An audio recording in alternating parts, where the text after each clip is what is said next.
In the vast, echoing dark beneath the misty mountains, something ancient stirs, something born of fire, shadow, and wrath. This is Durin's Bane, the Balrog of Morgoth, a creature so feared that even the bravest dwarves dare not whisper its name. But why, in the hour when darkness marched upon Middle-earth, did this monstrous being remain silent in its cavernous tomb? The answer lies not in sloth or slumber but in fear. After the War of Wrath and the fall of Morgoth, the surviving Balrogs fled into the deepest corners of the world, hiding from the wrath of the valor and the ruin that consumed their kin. Durin's Bane found refuge in the ruins of Khazad-dûm, not as a conqueror, but as a fugitive. Though it possessed unspeakable power, its soul had grown cautious, wounded, and reluctant to stir once more into the light of war. It lashed out only when disturbed, not out of ambition, but out of primal defense. What once burned as a furnace of destruction now smoldered as a reluctant ember, resentful, but bound to the darkness like a ghost to its grave.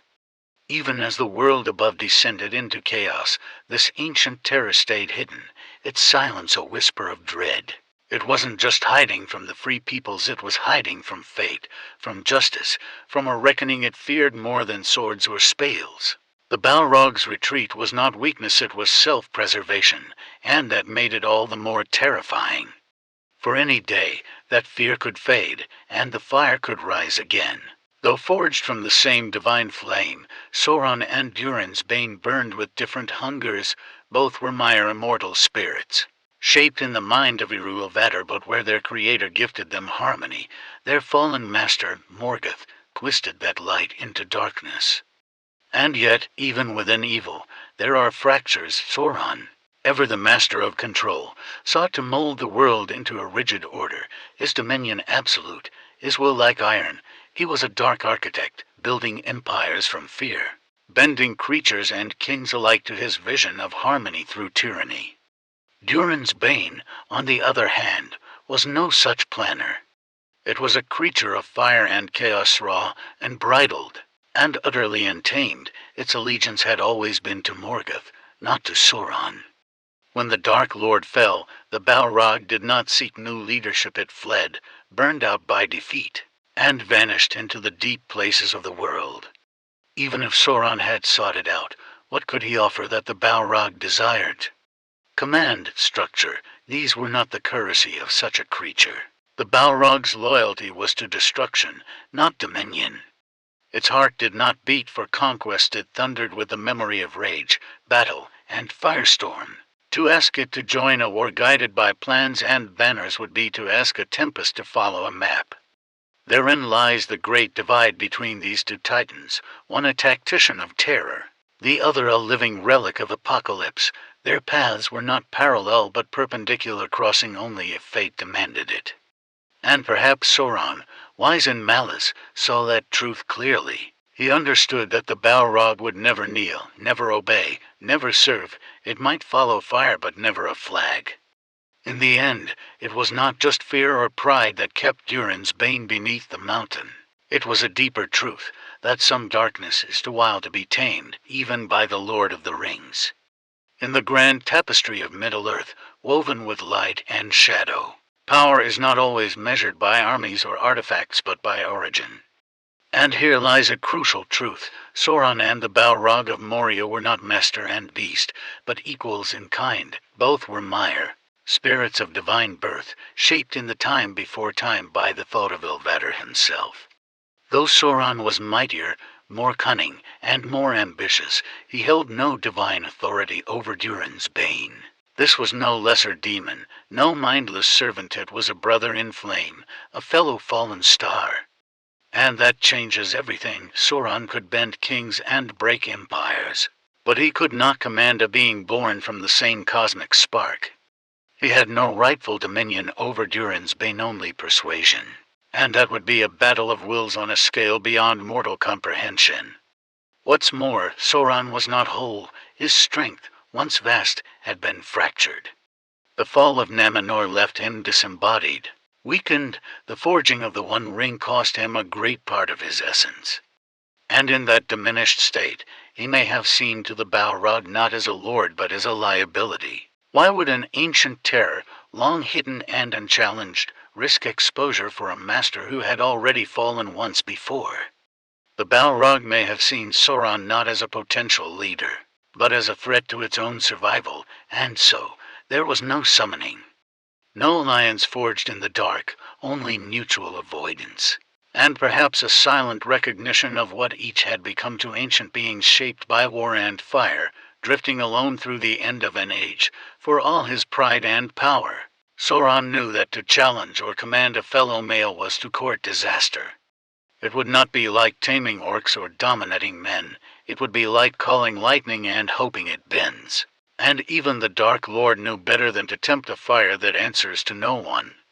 There was a time when Sauron's name alone could darken the hearts of kings, when his strength radiated through his forged dominions like a second sunblack, burning, absolute.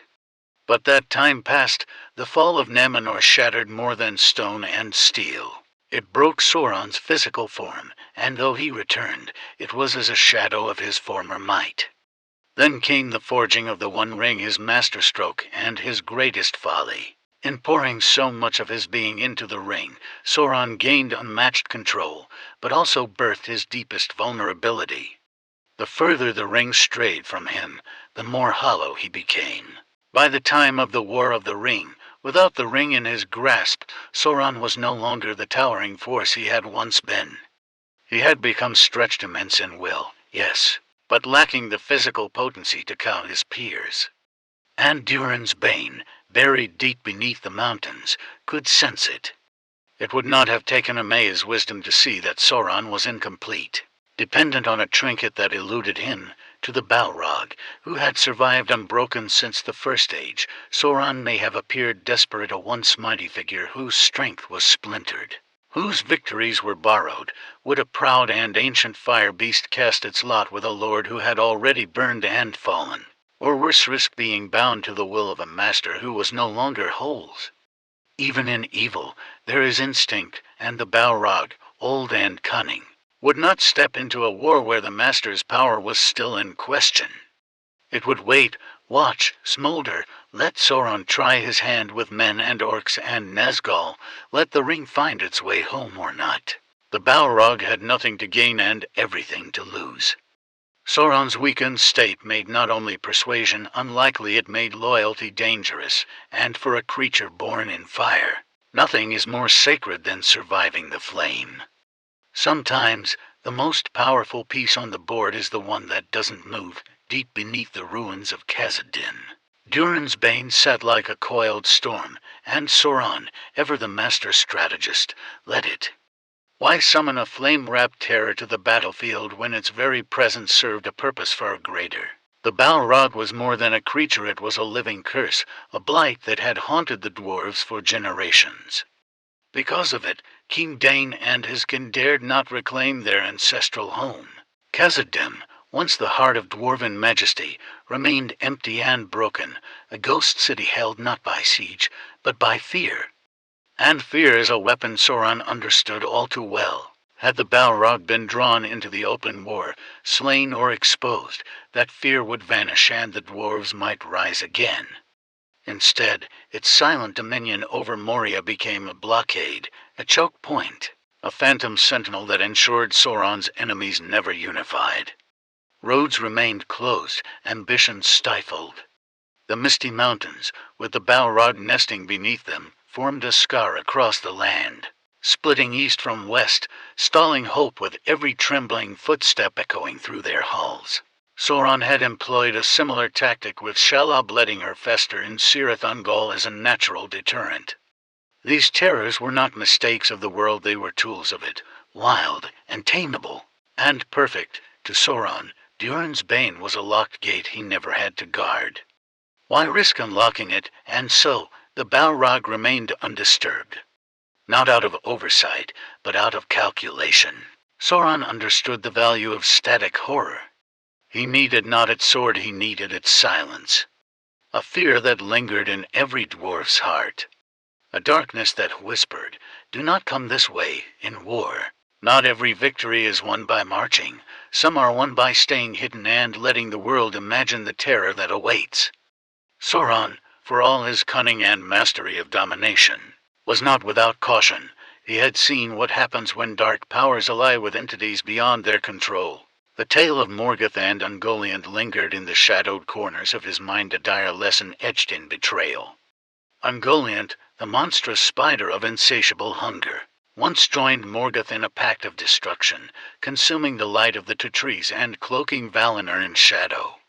But when Morgoth's power waned after the deed, she turned on him. Her hunger unsatisfied, her treachery unbound, she wrapped her webs around him and nearly consumed the first Dark Lord.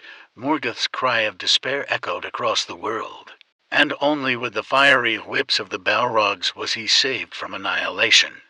Sauron would have remembered, he would have learned, to align himself with another of the Ainur being as proud, as dangerous, as unpredictable as Durin's Bane was to risk replaying that ancient nightmare. The Balrog, like Ungoliant, was not made for servitude. It was a force of wrath, not allegiance. A being of chaos, not command. To awaken it, to draw it into the fray, could end in horror not just for Sauron's enemies, but for Sauron himself. Such a being might not stop at the enemy gates.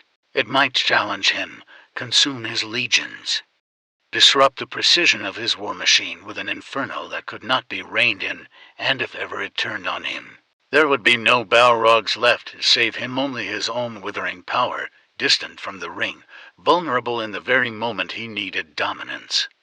So Sauron kept his distance, not out of fear, but out of cold, calculated foresight. He had no desire to wake another Ungoliant.